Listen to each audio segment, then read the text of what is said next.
Hey there guys, BlackPanthaa here, and today we're in my car. This is my Lexus. This is one of my GoPros. I'm gonna be doing car vlogs. I've got another GoPro which I'm not setting up for this car vlog because it would be a bit useless, but we are gonna be answering some of you guys' questions that you asked on the reveal video, and well, yeah, let's get into it, shall we?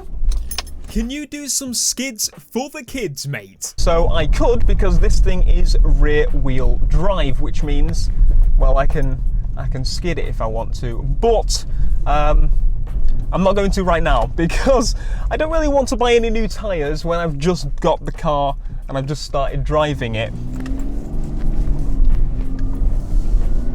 Question for Q&A, why a Lexus and not a Golf or CRX? So I went with the Lexus for a few reasons. The story behind it is basically, I was looking for other cars, I was looking at Golfs, Audis, everything you could bloody imagine, but I ended up going with the Lexus because I went on Auto Trader and I searched like local, because everything I'd been looking at was very, very far away. If I wanted to get a good one, it would be very far away anyway. So I thought, you know what, I'm just going to look local, look 2 litre, because I know I can insure about 2 litre cars. And then the Lexus came up first. I went to see it and I said, yeah, I'll have it. That was literally like the process of me buying it. So how many miles are on the car? So as for the mileage it has done, it's done about 131,000, so quite a lot. But these things are built like tanks. Toyota, this is basically a Toyota, everybody knows this is a Toyota. So, I mean, it's built to last, that's all there is to it. As long as you keep a car serviced and that sort of thing, it's from 2005, it's just gonna perform as it should. It's kind of hard to do these, you know, these Q&As while I'm driving. I don't really talk while I'm driving, but at the same time, like, because I've been doing YouTube for so long, I guess it makes it a little bit easier to multitask. You kind of get multitaskability. And yeah, that's one thing my car, I don't know if you can hear it, but it sounds a lot more aggressive than it should. Like the pedal seems to be on or off. I don't know if I'm trying to get used to it still, or if that is just the way it's going to be.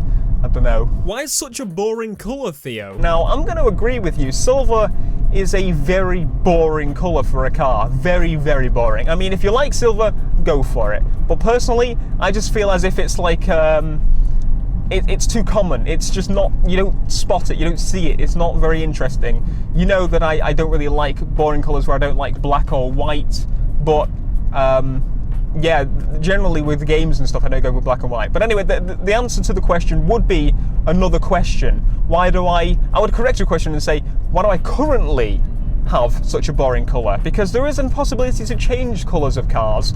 And as I said, it was local, and that's mainly the reason, but currently would be the way to phrase that question. Love this thing. Project plans? Rocket Bunny kit, carbon hood and big Wang gang? I don't have any solid plans to upgrade this thing in any way, but I have some ideas. My friend might be able to kind of explain those a little bit better, so I'll just hand it over to him. A lot. Are you gonna slap neons and hydraulics on it? Well, that's a little bit interesting. Probably not. That is going to be my answer, because it would kind of be expensive and useless. Like, hydraulics are cool and all, but I don't think as of now I'm going to put hydraulics. As of neons, are they illegal? Do you have a name for your car yet? So name-wise, I've actually gone for something kind of basic, but I kind of like it and it's kind of stuck. So Lexi, Lexus, it just, holy shit, that's a Ford F-150.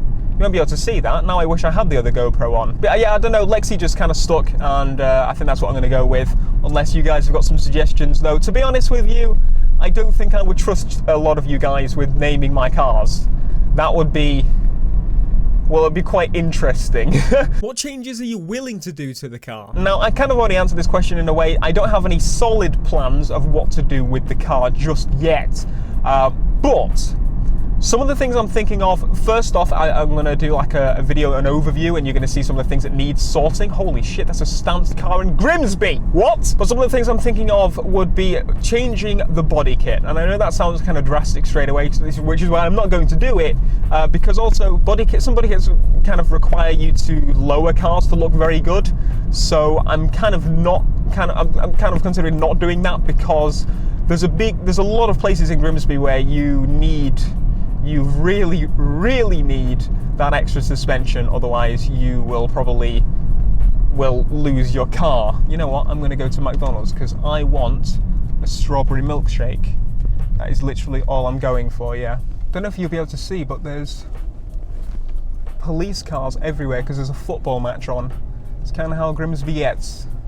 I didn't realise there'd be this many bloody police though. Well, thankfully I'm not doing anything illegal.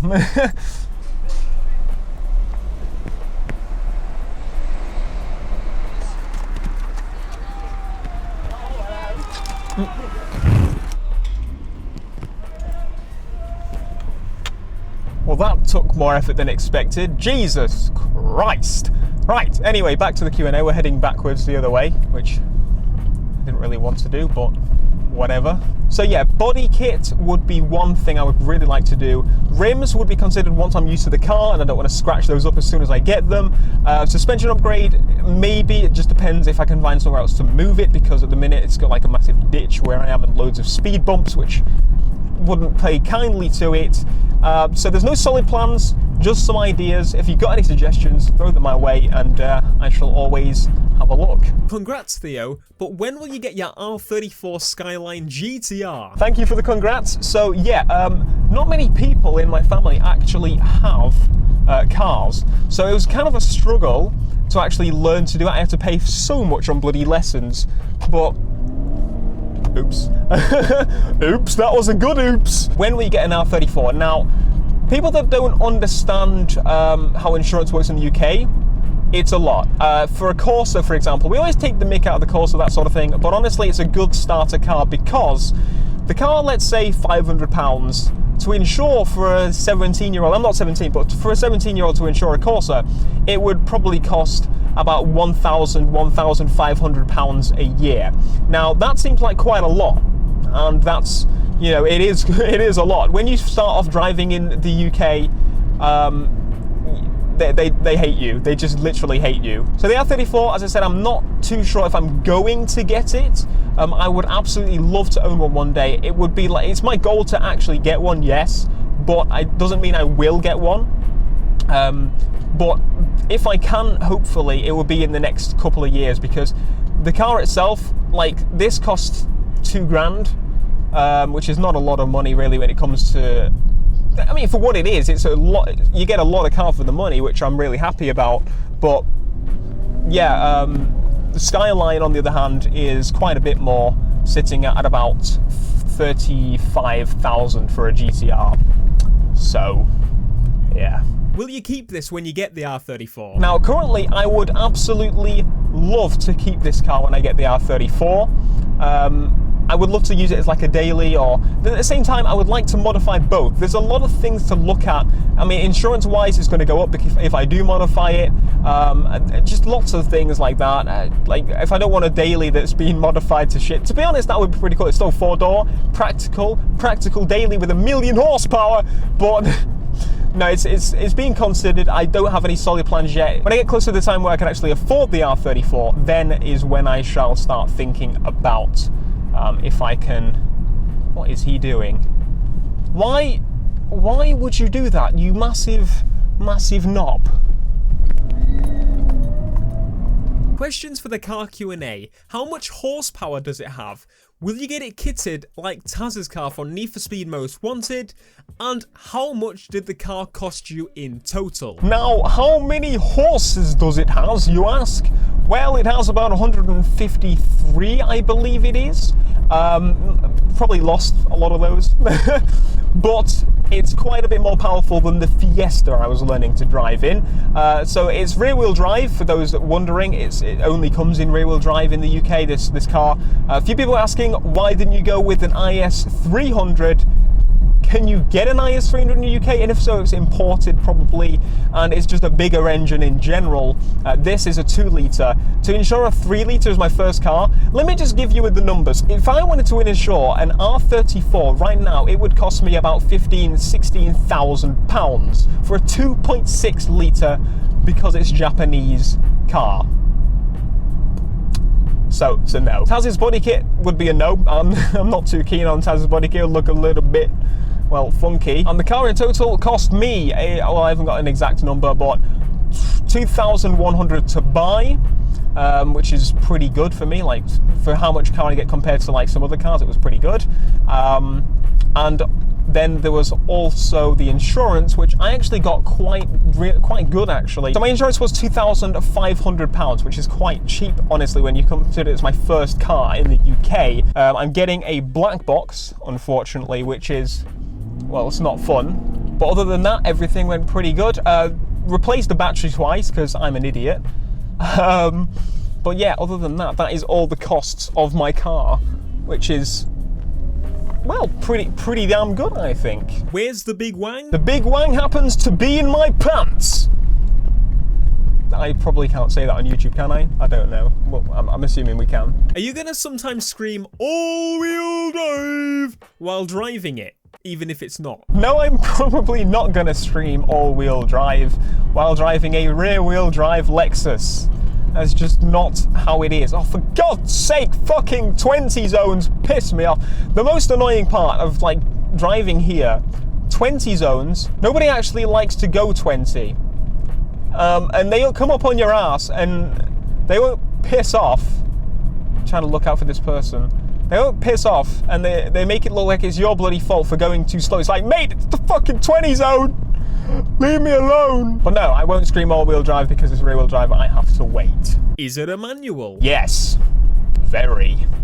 What are you doing? What size is the engine and how long have you had it? 2-litre, and I've had it for around 3 months, it would seem. Like, it's been sat there doing nothing because I've, as I said, not anyone in my house drives. In my family, the people that drive actually fucking work. So it's been sat for the longest time doing absolutely nothing, and it was awful. I would not recommend buying a car before you can, well, insure it and actually drive it. It did motivate me to finish, like, pass quicker and like have more lessons, that sort of thing, but yeah, I wouldn't recommend it because it's fucking torture. My priority, bitch. Good pick, Theo. Question: did Need for Speed Most Wanted 2005 influence your purchase of this car? Yeah, it being in Need for Speed honestly did influence my purchase. It makes sense as to why it's my favourite game. And I mean, it's just like, I thought of like, I always picked this car as well. So, well, not this car, the IS300, which is practically the same thing. It's just a smaller UK engine thing because in the UK, we're not allowed big engines until you're like 25 and you've been driving since you were 17. It's fucking mental. Steering wheel appears to be on the wrong side. Very, very funny. The wheel is not on the wrong side. It's how we drive in the UK. Anyway, I think that pretty much wraps up this Q&A. If you got any other questions, be sure to let me know in the future if you want me to answer those questions, like do another car Q&A. It won't just be car related next time, but it will also be to do with, well, myself and just everything. But yeah, so I'm really happy with this Lexus. If it wasn't for you guys, I would not have this Lexus. I would probably not even have a Corsa. So if you have a Corsa, no offense, because you'd have been better off than I was if I wasn't doing YouTube. But anyway, be sure to leave a like on this video if you did enjoy and you want to see more. And I shall see you guys in the next video. Peace.